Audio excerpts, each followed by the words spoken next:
मुझे पूरी तसल्ली हो गई तुम्हारी तरफ से। नहीं अबू, हम दोनों तो माशाल्लाह से खुश हैं, मगर यासिर की अम्मी को चैन नहीं है। आज भी उन्होंने अपना बैग उठा लिया था और कह रही थी कि वापस भेज दो।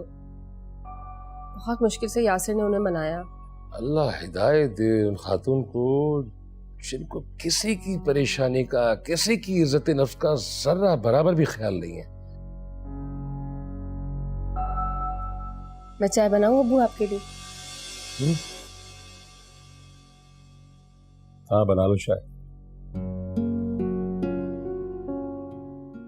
कितना अर्सा हो गया है हम बाप बेटी ने बैठकर एक साथ खाया पिया नहीं कुछ भी।